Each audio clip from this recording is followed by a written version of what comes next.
नमस्ते दोस्तों, जय श्री राम। स्वागत है आपका एस्ट्रो नैना पर। दोस्तों, माँ गंगा की इन पावन लहरों का स्पर्श करके आज ऐसी इच्छा जागृत हुई कि क्यों ना आप सबको गंगा अवतरण के बारे में मैं बताऊं और साथ ही साथ गंगा जल से आप कौन सी रेमेडीज कर सकते हैं और गंगा जल घर में क्यों होना चाहिए और इसके क्या फायदे हैं, इसके बारे में चलिए आज जान लेते हैं। दोस्तों, सबसे पहले बात करते हैं कि माँ गंगा इस धरती पर आई कैसे। आप सबने भगवान राम का नाम तो सुना ही होगा। तो भगवान राम इक्ष्वाकु डायनेस्टी से बिलोंग करते थे। इसी डायनेस्टी में एक राजा हुआ करते थे, राजा सगर, जो कि भगवान राम से कई पुश्तों पहले पैदा हुए थे। राजा सगर के 60,000 पुत्र हुआ करते थे और राजा सगर अश्वमेध यज्ञ करवाने लगे।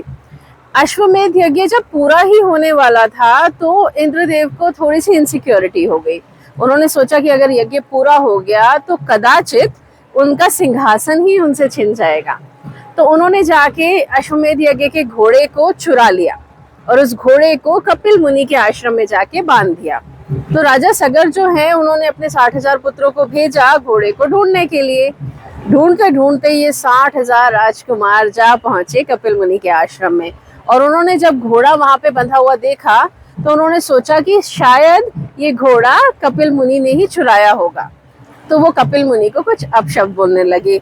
अब इन अपशब्दों की वजह से कपिल मुनि ने उन्हें श्राप दे दिया और वो सारे के सारे 60,000 राजकुमार वहीं पे भस्म हो गए। इन युवराजों की आत्मा को शांति नहीं मिली थी और इसके लिए इनका तर्पण करना आवश्यक था।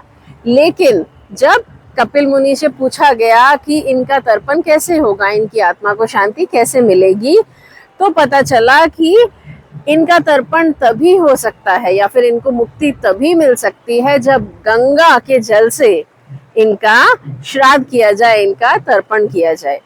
तो जरूरत पड़ी गंगा को धरती पर लाने की, लेकिन ये कार्य बहुत कठिन था। इक्ष्वाकु डायनेस्टी में ही कई पीढ़ियों तक गंगा को धरती पे लाने के लिए तपस्या की गई और फाइनली पैदा हुए भागीरथ जी।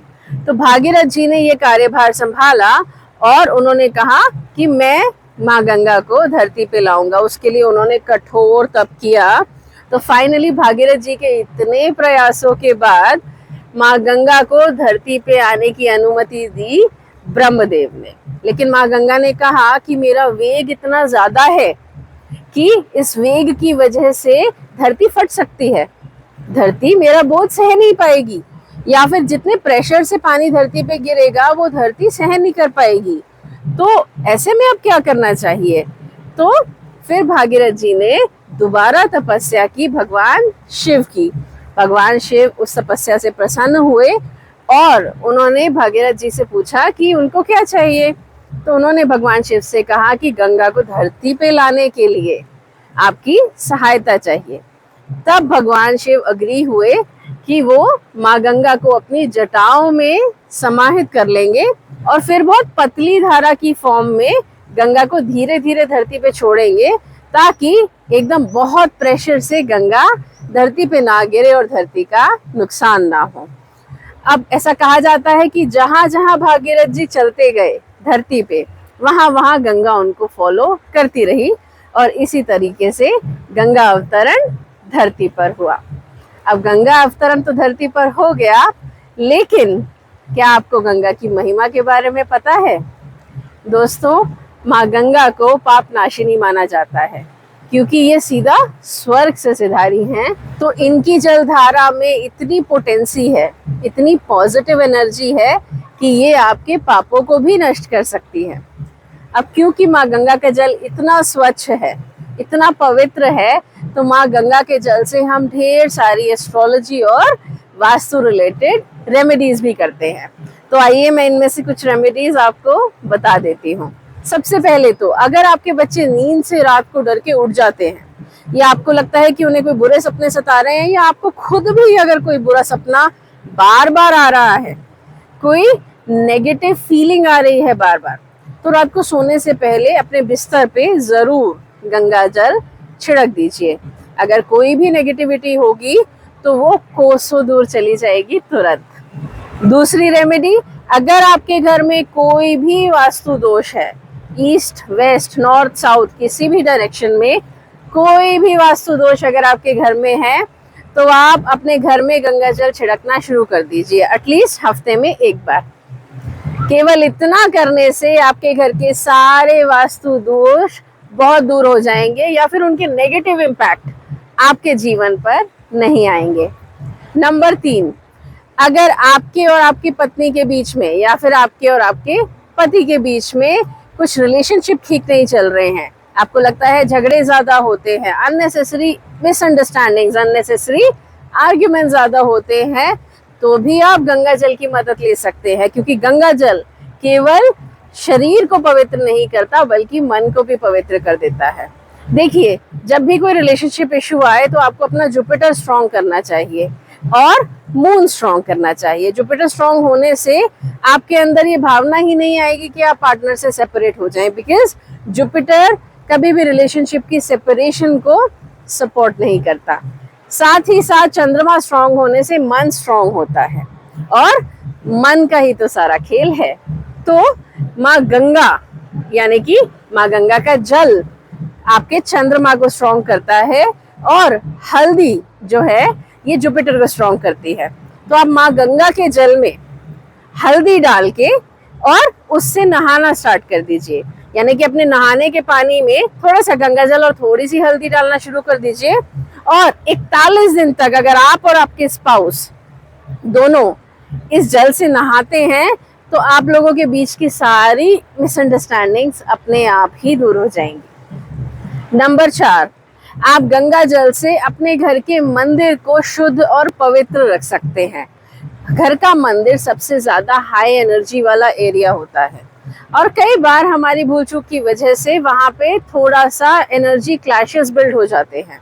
जैसे कुछ मूर्तियां जो हैं अगर आप 2 रख दें तो उससे भी जो एनर्जी क्लैशेस हो जाते हैं। तो किसी भी गलती की वजह से अगर इस तरीके की एनर्जी क्लैश मंदिर में बन रहा है तो उसका सीधा हमारे जीवन पे इम्पैक्ट आता है। तो इसलिए कहा जाता है कि आप अपने घर के मंदिर में अक्सर गंगा जल छिड़क दिया कीजिए, क्योंकि इससे जो एनर्जी क्लैशेस हैं ये शांत हो जाते हैं। तो आपके घर के मंदिर में भी अगर किसी प्रकार का दोष बन रहा है, जाने या अनजाने किसी भी चीज की वजह से, तो उसका प्रभाव बहुत हद तक शांत हो जाएगा अगर आप रेगुलरली घर के मंदिर में गंगा जल छिड़कते हैं। नंबर 5, अगर आप बहुत ज्यादा डिप्रेशन का सामना कर रहे हैं, या फिर आपका मन नहीं लग रहा, बहुत मन अशांत हो रहा है, घर में झगड़े चल रहे हैं, या किसी भी वजह से मन अशांत है, तो आप मंडे के दिन शिवलिंग का अभिषेक गंगा जल से करना शुरू कर दीजिए। ये एक जनरल रेमेडी है जिससे मून आपका बहुत स्ट्रांग हो जाता है, और अगर मन स्ट्रांग तो सब कुछ अच्छा। तो जिन लोगों को भी अपनी कुंडली का चंद्रमा स्ट्रांग करना है, या जिनका पहले से भी अच्छा है, उनको भी ये करना चाहिए। शिवलिंग का अभिषेक अगर आप गंगा जल से करते हैं तो उसका महत्व कई गुना बढ़ जाता है। अगर गंगा जल थोड़ा है आपके पास तो नॉर्मल पानी में थोड़ा सा गंगा जल मिला लीजिए, लेकिन शिवलिंग का मंडे के दिन अभिषेक गंगा जल से करने का बहुत बहुत ज्यादा महत्व है, तो ऐसा जरूर कीजिए। आखिरी रेमेडी नंबर 6, आप लोगों को अगर ऐसा लगता है कि आपके ऊपर कोई भूत प्रेत बाधा है, या फिर आपको लगे कि आपको नजर लग गई है, या कुछ ठीक नहीं लग रहा, बनते बनते काम बिगड़ जा रहे हैं, किसी ने कुछ टूना टोटका किया है, किसी ने कुछ जादू टोना किया है, अगर ऐसा आपको डाउट आ रहा है तो आप गंगा जल केवल अपने ऊपर छिड़क लीजिए। That's it, so simple.